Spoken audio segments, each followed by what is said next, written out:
Hi, everyone. My name is David. I'm the business manager here at Bernstein Financial Services. Thank you, everyone, for coming today to this webinar. This will be posted afterwards as well. So if you wanted to share that with your friends or family, you certainly can. If you do need to leave, you certainly can do that as well and just come back afterwards. That's certainly fine too. You'll notice on the right-hand side a comment section. So if you have any questions throughout the webinar, you can certainly ask those questions. And then Anna, one of our partners and owners, can relay that back to Mike, who will be doing the webinar. If it's a question that we deem needs to be answered right away, we'll certainly get that plugged in. Otherwise, at the end, Mike will try to answer all those relative questions during the webinar as well. If it's a question that may need a little bit more depth in answering, you can definitely email you that directly as well. But to introduce Mike, he is one of the owners and partners here at Bernstein Financial Services, along with Anna Weinstein and then Rachel Garcia. We primarily specialize with construction businesses, real estate development companies, contractors, plumbers, but we also deal with a lot of industries in addition to those as well. Mike has been in tax and accounting for about 35 years, but outside of tax and accounting, when he's not working a hard day's work, he's working hard, working out in various places such as the gym, outside, doing triathlons as well. So now I'll bring up Mike and he'll get started. And any questions, again, to the comment section. And if you don't want to see that comment section, if you move your mouse around a little bit over your the window, you'll see a square option that you can actually bring up, and that will kind of bring a full screen version, and then you don't have to see the comments. All right, so thank you. And here is Mike. Howdy. It's nice to be here. Nice to talk to all of you. I'm very excited about this because it's the first webinar I've done of this type, and you'll see why in a little bit. First of all, I want to get rid of some housekeeping. I have 6 categories I'm going over to make you financially successful. And I'm not going to do it in the order of the book because I'm doing 3 different webinars. One is for people in their 20s and 30s. One is for 40s and 50s. One's for older because I emphasize different parts, different categories, differently based on where you are in your life, in the cycle of the financial life. That's number one. So if you find that some of these, maybe you're older, you're not in the younger set, you may want to attend one of the other seminars I'm going to have or webinars I'm going to have. You can decide that. Anyways, also, I want you to know that what I'm going to tell you is not revolutionary. You're going to recognize a lot of what I say. What's revolutionary is most tax accountants don't have the time or the inclination to convey the information to you. It's not a good business revenue builder, and they don't want to take the time to do it. But I think it is so important, and I've been touting it for a long, long time in my business to my clients. And I decided to write a book about it, and also now have webinars. So, David, could you bring up the book? What he's going to be bringing up is this book here, and this book it's not very long, easy to read. 6 chapters, about 8 to 10 pages per chapter. And anything you don't get from me today, it's in there. Any more detail, it's in there because I can't go into a lot of detail because this webinar, I'm going to try and keep to about 30 minutes of me talking, maybe 25, which means about 4 to 5 minutes per section. We don't need to do hours, but I could spend hours on every section if I wanted to. So I won't be going into a lot of detail. In any case, so that's what's revolutionary is I'm going to tell you about it. You're going to hear it. And if you follow what I say, throughout your life, you're going to have financial freedom and financial success. Okay, let's get started. David, keep me honest on the time, please. All right. So the 6 categories, like it said in the book, I'll just hold this up right there. Shows 6 categories: cash flow, insurance, retirement planning, college planning, estate planning, and tax planning. The order I'm going to go is the order of importance for your age group, and I'm going to start with insurance. You might not think insurance is the most important, and the most important part of insurance is life insurance. And the reason I say that, let's just start for a moment with why to have life insurance. Well, it's obvious. If I die, my loved ones who I want to take care of are going to have money to take care of themselves. Well, let's say I'm single. Do I need life insurance? Well, you should have enough life insurance to take care of your burial expenses so that someone else is not doing that. What if I am married? Should I have life insurance? Well, of course I should have life insurance because I hopefully am earning a living and I want to replace that income for that person. And if I'm in 20s or 30s and I might have kids, now how much do I have to replace and for how long? If I die in my 80s, I'm not replacing a lot of time. In my 20s and 30s, I'm replacing a huge amount of time. David, could you bring up the chart that I did on insurance? So when you're younger, your insurance needs are very high and your assets are low because you're just starting out. You're out of college. You don't have a lot of assets. As the assets get bigger, you don't need as much insurance, so the insurance requirement goes down. Okay, you can take it off now, David. Thank you. So when I'm young, I might need millions of dollars of insurance, and when I'm old, I may need none. Okay. So second is how much insurance should I have? Well, I'm going to give you some easy ways to figure it out.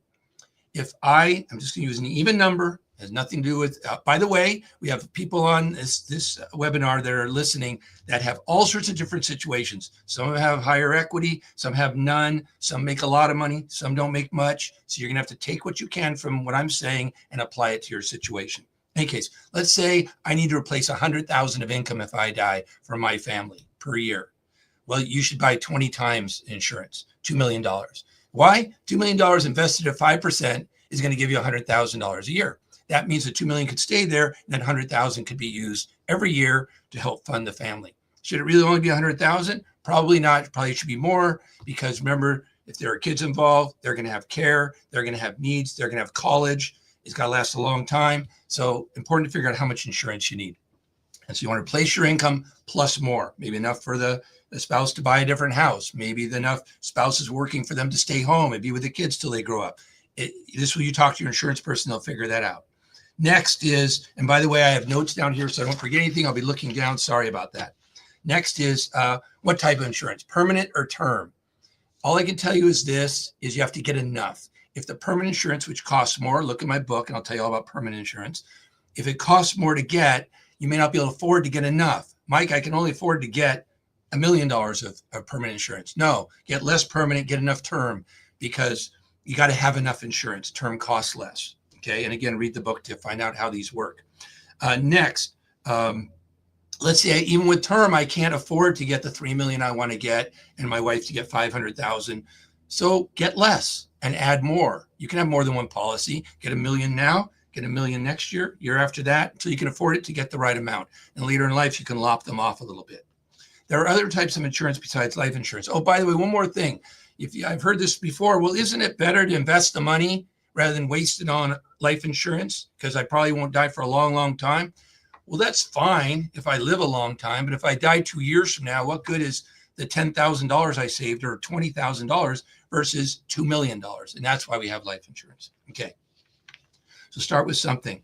Other types of health insurance, insurance that you need to have. Health is one of them. Don't go a day without health insurance if you don't have to.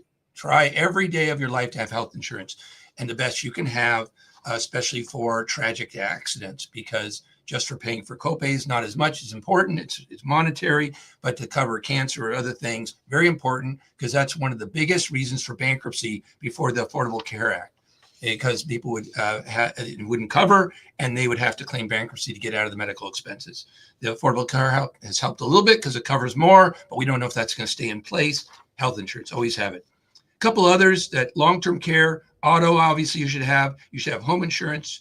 If you're renting, you should have renter's insurance. Umbrella insurance is a maybe. Long-term care, don't worry about it yet. 20 to 30s, not the right time.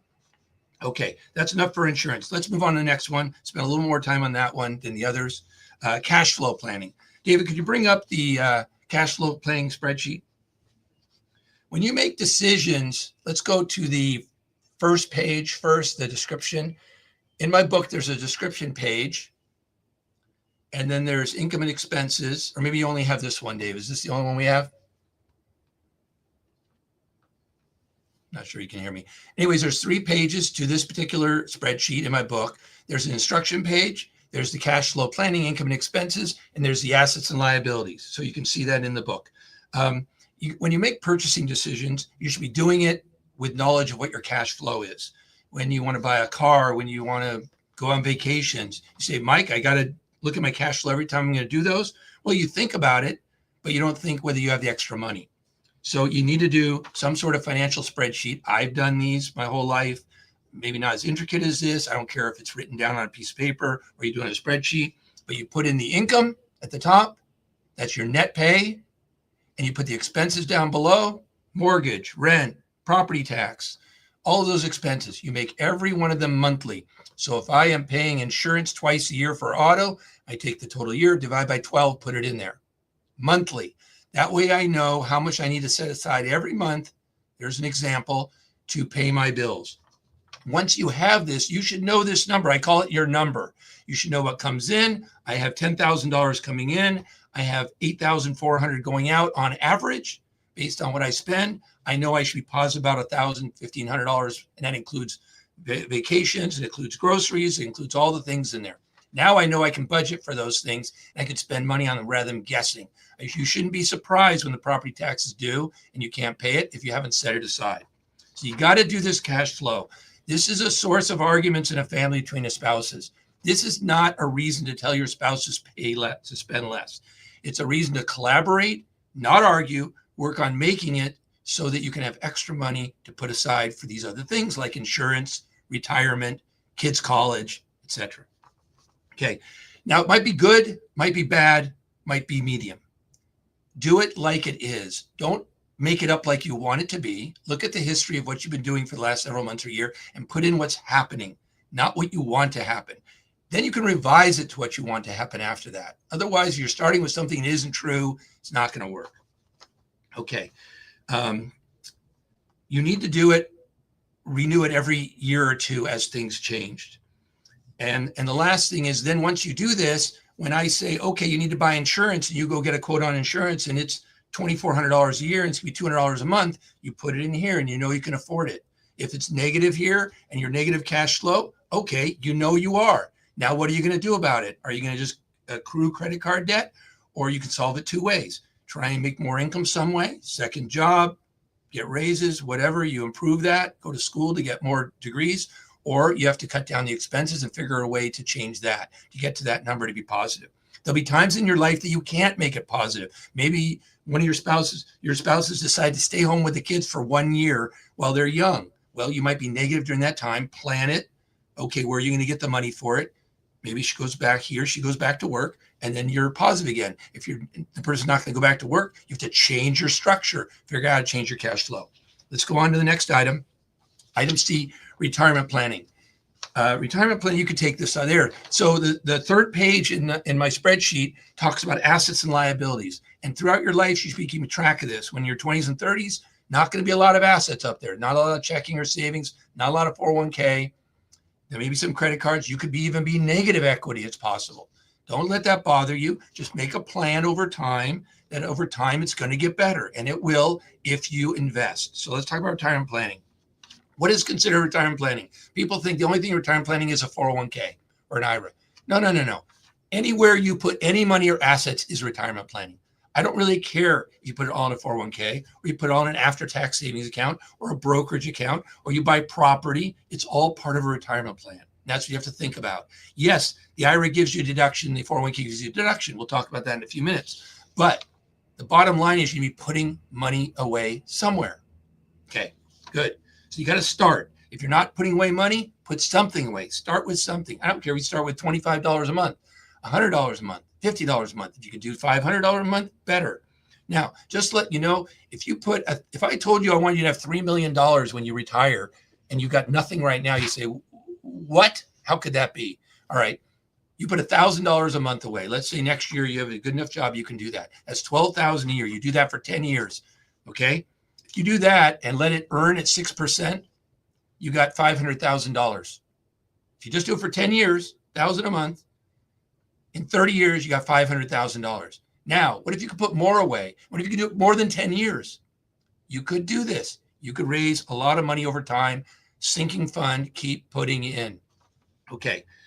Do I care whether you put it in stocks and bonds? I'm not a financial advisor. That you can get other people to say how you should invest your money. Okay, that's not what this is about. Okay, let's say you can't start and you can only do $25, $50 a month. Do something. Okay, and we also want you to put it into an account that you're not going to take it out of. Don't use a savings account you also use for vacations. Because believe me, putting it in and taking it out is not retirement. So you should have separate accounts. So have a savings account for savings, for retirement, and a savings account for operational things, for vacations. Also, the 401k is a good thing because people tend not to take out of that. So I like that, and it's a tax deduction. Okay. So while you're putting money, should I put it all in the 401k? Should I put all of it after tax? What about later on? And I like it to be balanced. People who put $2 million into pre-tax accounts and have nothing in after-tax accounts, every time they want to take money out to spend something later on in life, taxable, got to pay tax. But if they have after-tax money also balanced, they can balance between the two, level out their taxes better, and they feel better about it. So I like that better. And then your asset allocation, how much should be in 401k? How much should be after tax? Should that be in brokerage account? How much property should I get? Should I try and get a rental in addition to the home? That's all a later conversation. Just start saving and start putting in. Okay. What if you said, Mike, should I put money in the 401k for $1,000 a month or should I save to buy a home? I would say buy a home. Save to buy the home, but put something in there. Put $200 in there, save $800 to buy the home or something like that. That's an example. I know $800 is not going to buy your home, but you're getting an example here. Because once you get your home, then you convert as soon as you can to try and put more into retirement. Because if you keep putting in retirement and never touch it again, and you put all the money there and you don't have money time to buy a home, you'll never get into a home. So you got to solve some of those issues first. Okay. How much do you need? That depends on your lifestyle when you retire. Right now, I'm dealing with people in retirement, and I'm finding some of them need 2 million, some need 1 million, some have a pension from work that pays them from, let's say, the state, $8,000 a month. So they don't need as much retirement income to supplement that. Some people don't have any retirement.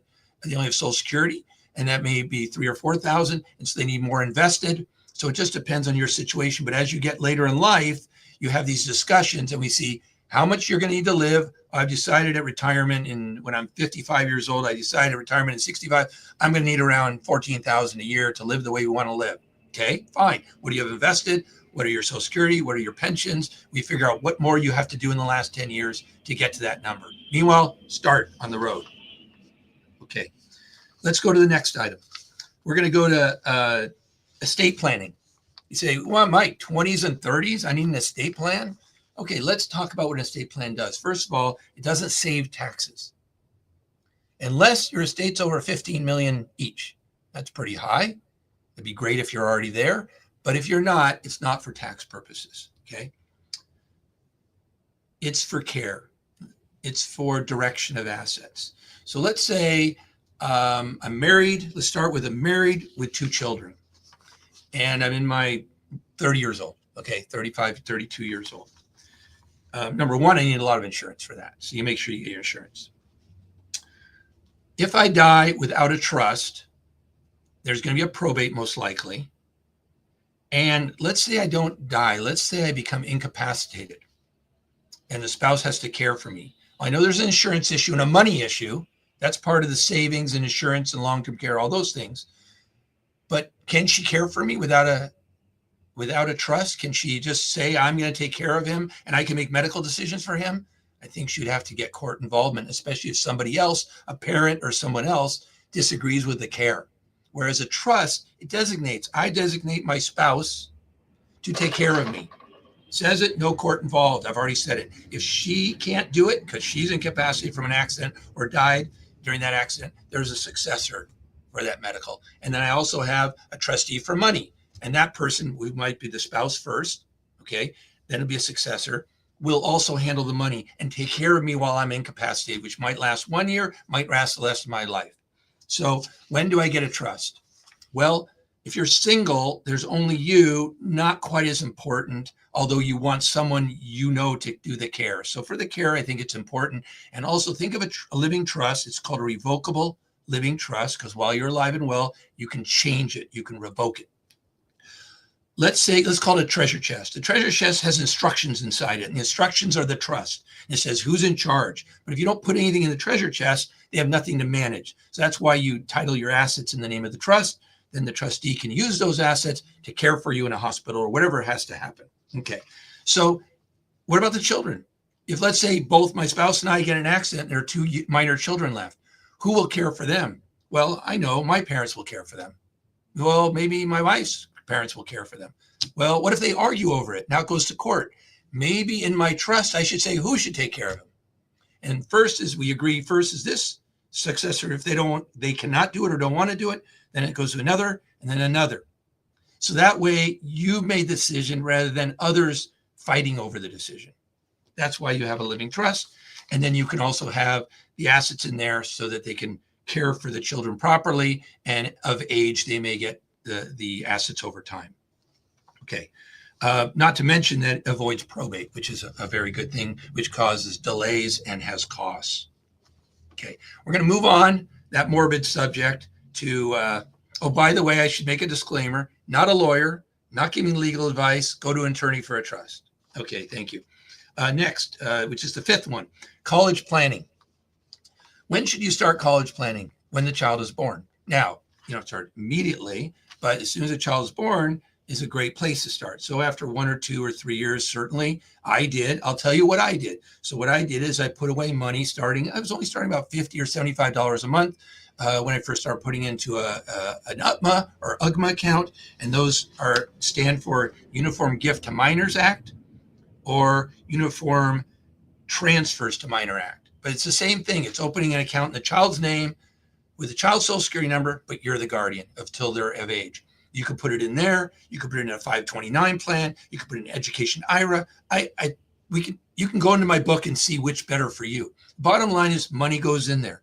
Money goes in there every month and we add it up. And over time, if you can increase it every year as you can afford to, then it's 100 a month, then it's 150 a month, then it's 200 a month. And it's more as we go along. And all of a sudden you've got 10, 15, 20,000 in there after several years. And then it grows in a brokerage account. And all of a sudden you got 20, 30, maybe more, 50,000, 100,000 in there as you grow it. And even if it doesn't pay for all of college, Because sometimes the child will go to a junior college first and then a state school. It'll probably take care of it. Maybe they go to a private school. Maybe it won't take care of it, but it'll take care of some, and it will be a start. All right. So that's what you want to do.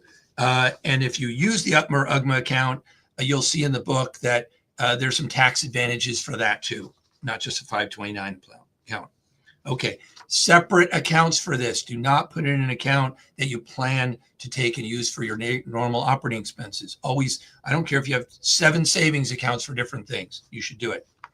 Okay. F, tax planning. How are we doing on time? Well, we're doing good. 25 minutes in. All right. Tax planning. Isn't this funny? This is what I do for a living. Taxes and accounting work, right? And it's last on the list. Really, tax planning helps you each year, but it's not going to make you financially secure. Those other things are going to make you financially secure. Tax planning is something you do to add on to help to make sure, one, you're filing on time, you're paying on time, you're not paying a lot of penalties, you're not getting in trouble with the IRS, you're not accruing debts with them, which is going to offset the money you're putting away, and you're taking advantage of all the tax rules. So don't fall behind and file on time. And sometimes things go wrong and you are late, and sometimes you don't file it for a year or two. A big misnomer is because you didn't file 1 year, then you say, well, I can't file the second year until I file the first year. And then 3 years go by. No. Do what you can, go back and do it later. Talk to a professional. They'll take care of you. And with that, maybe we have a couple questions, and you should go forth and conquer to be successful. Do all these things. David or Anna, do we have any questions that we want to answer? We do, Mike. I'll bring Anna up to the stage, and I know she has some questions.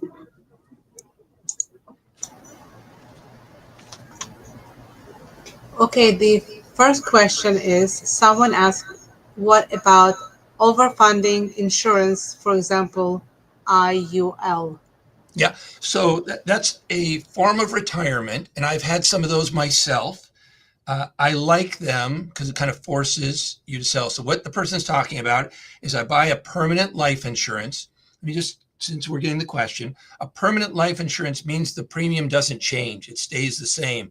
But because there's a cash component to it, it costs more. So you're paying for the premium for the policy. You're also putting 100 or 200 or whatever it is, 300 into it to fund the cash portion. So over time, it builds up. Eventually, there's enough cash in there they could actually pay for the premium, and you don't have to just let it grow if you want. You can also borrow out of it and get money. So some retirement suggestions are put extra in the life insurance contract.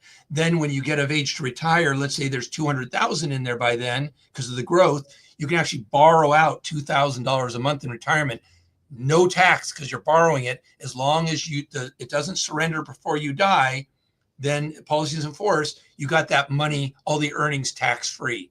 But I don't generally love insurance products for retirement. I like insurance for insurance and retirement for retirement. But what I didn't tell you before is term is a term. It runs out. You get a 10-year term, 20-year term, 30-year term. When it's done, then you no longer have that insurance. Permanent goes on forever. So some people get a permanent of 500,000 and then they'll get the rest term. And as they get older, they drop the term off and leave the permanent. So lots of ideas. I've used them. They're pretty good. They're okay. Yeah. Next.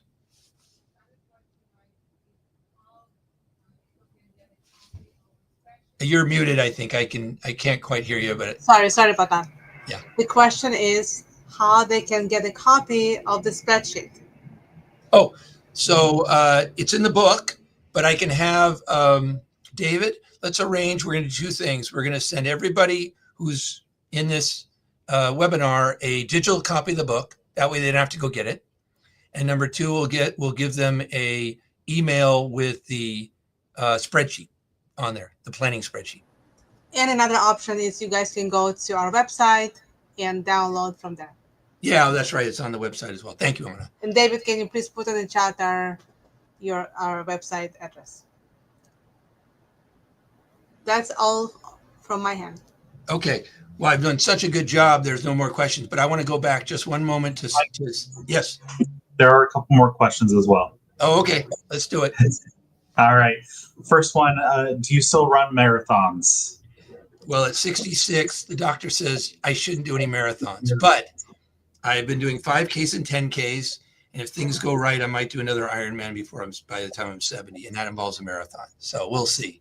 But I just did a triathlon a couple weeks ago, but it was a sprint. And do the grandkids run you around enough? For sure. 5 grandkids, but I'm still able to, maybe that's why I work out, so I can get on the floor and play with them. And then what advice do you have for newlyweds regarding merging finances? Do we keep things separate or merge everything together? That sounds like a counselor question to me. But anyway,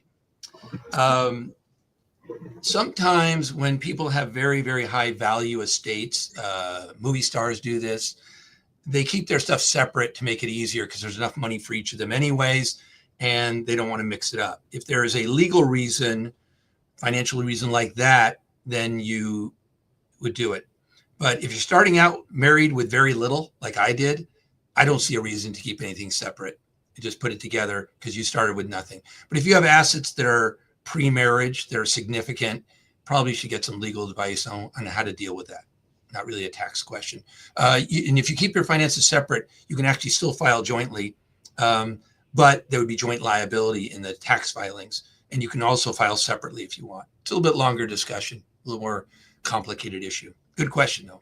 All of them are good questions. And then it looks like Jennifer, you might have tried to ask a question, but nothing came through. If you want to ask that again, if we don't get it to you in this meeting, we can always answer it via email as well. Oh, she just said thank you for sharing information. So thank you, Jennifer.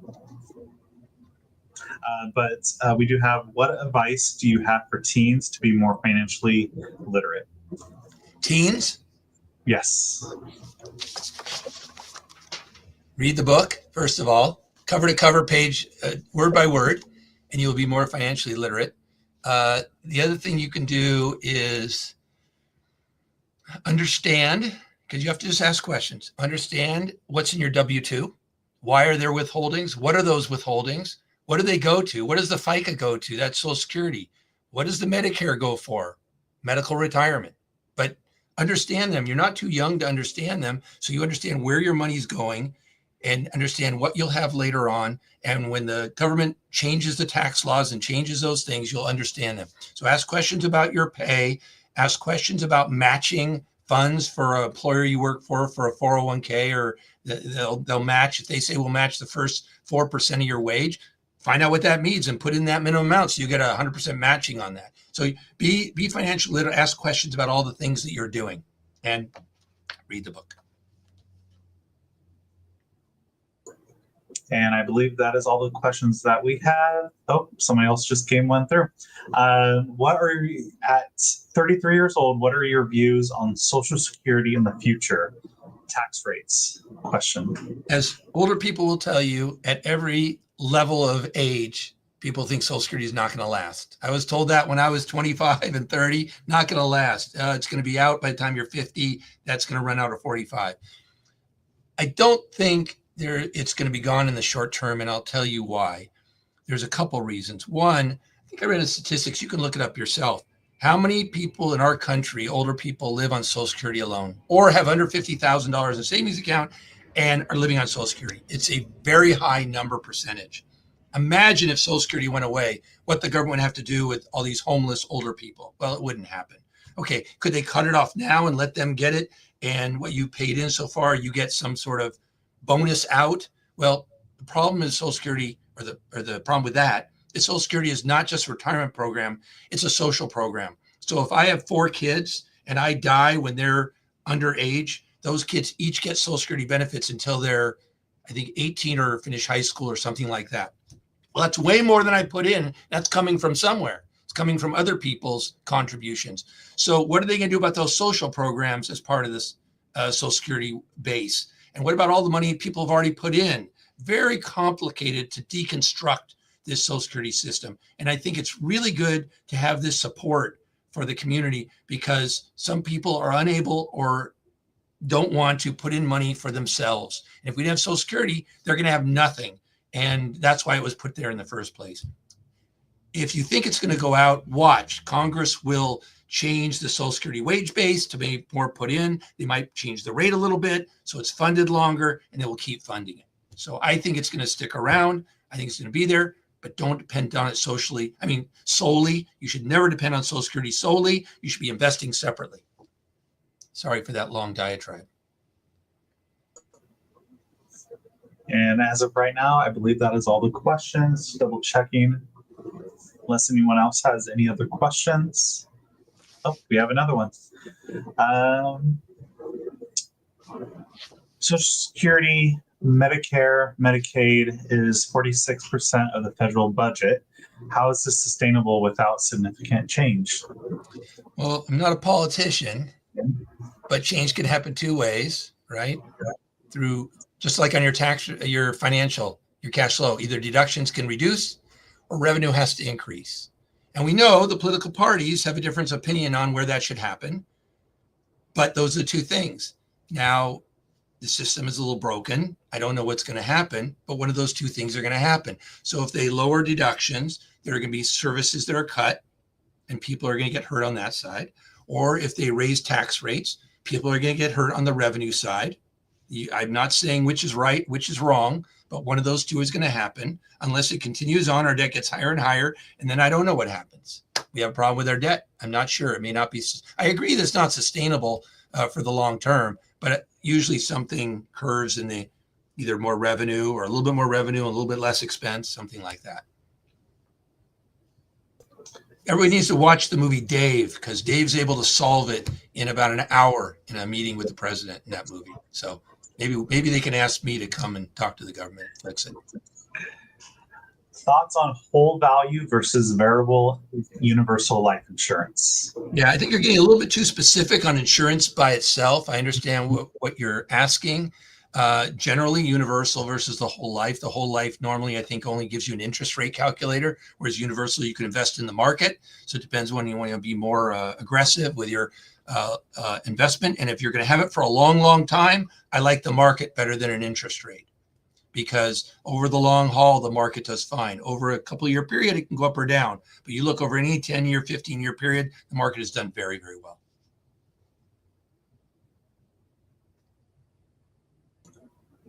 And Dave is a fantastic movie.